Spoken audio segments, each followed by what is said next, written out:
إخوان السلام عليكم، تبارك الله عليكم، نتمنى تكونوا بخير وعلى خير.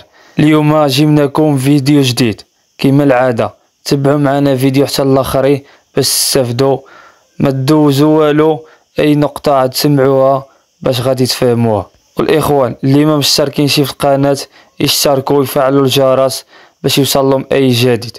اخوان كاين بزاف ديال الناس بغاو يدخلوا الشركة ديال رونو اللي في طنجة اللي كاينه في ملوسة، وبزاف ديال الناس ما عارفينش فين غيمشيو يدفعوا اولا فين غينزلوا السي في ديالهم اولا كيفاش غيدخلوا نرونو. اللي خصكم تعرفوا الاخوان بان رونو قبل كانت كتدخل دراري على حساب كريت اولا مان باور اولا تيكترا اولا لانابيك. في اواخر ديال 2016 تكونت واحد الشركه كاينه فوسط رونو اللي هي رجعت كتدخل بنادم بالاسم ديالها. الشركه السميه ديالها استراتيجيك. هاد استراتيجيك بيرو ديالها كاين في الشارع مولاي يوسف قبل ما توصل لرياض تطوان، قبل ما توصل للنفق اللي كاين في الرياض تطوان في كانت محطه ديال الكيران القديمه.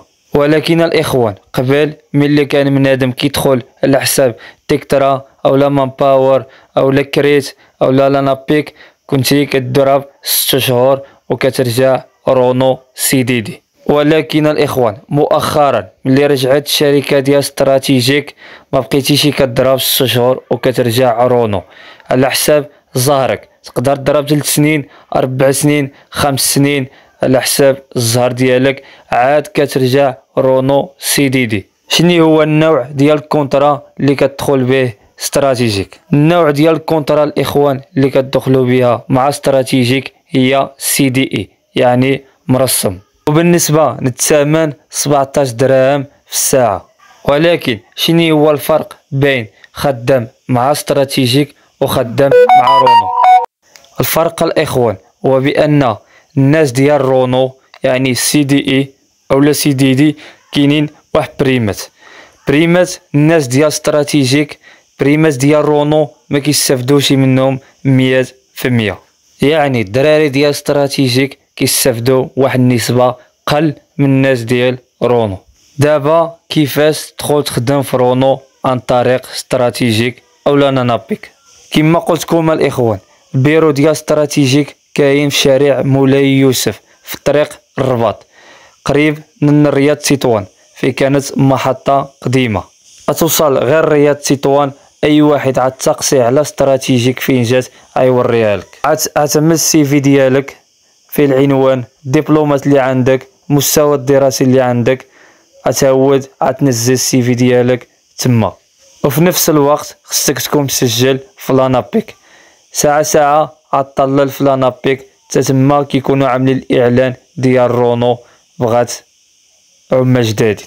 المهم الاخوان اتعاودوا تدفعوا السي في ديالكم، ولكن ماشي تدفعوا وتمشي في حالك. مثلا دفعتيه ل2 او ل3 السيمانه اللي ما جا هود نزل واحد اخر، اولا على الاقل 10 ايام 12 يوم 15 يوم هود نزل السي في ديالك واحد اخر، باش ملي كيكون رونو طالبه الناس كيهزوا السيفيات استراتيجيك. يعني واذا كنتي كتنزل كل 10 ايام كل 15 يوم كتنزل السي في ديالك ملي كيجيو يهزوا الناس راه السي في ديالك 100% غيطلع مع ديك الناس. اما اذا كنتي غتهول وتنزل السي في ديالك وتمشي شهر شهرين يعني بزاف ديال الناس نزلوا السيفيات ديالك عفوا السيفيات ديالهم فوق ديالك. يعني ملي غيجي يهزوا السيفيات غيطلعوا واحدين اخرين اما ديالك ما يطلعش لانه هواد نلقاه. وكاين بعض من ادم كيقول لك غنطلع ندفع السي في الدار رونو، واخا طلع دفع تما السي في يقدر يشبروا من عندك سيكوريتي اولا شي واحد، ولكن كون متاكد 100% السي في راه ما يدخلش داخل، لان رونو ما بقاتش كتدخل بالسميه ديالها. يعني خصك تنزل السي في عتاود تنزله في استراتيجيك اولا غتبقى تشوف في انابيك في السيت ديال لانابيك تيطلع لك الريفيرونس ديال رونو اللي طالبين العمال وعاد تفعلها وان شاء الله يعيطوا لك وتخدم على راسك. اخوان وصلنا لنهايه الفيديو، كنتمنى تكونوا استفدتوا من هذا الفيديو هذا، وكنتمنى حظ موفق للجميع والله يعاون اي واحد بغا يخدم على راسو ويعمل مستقبل راسو.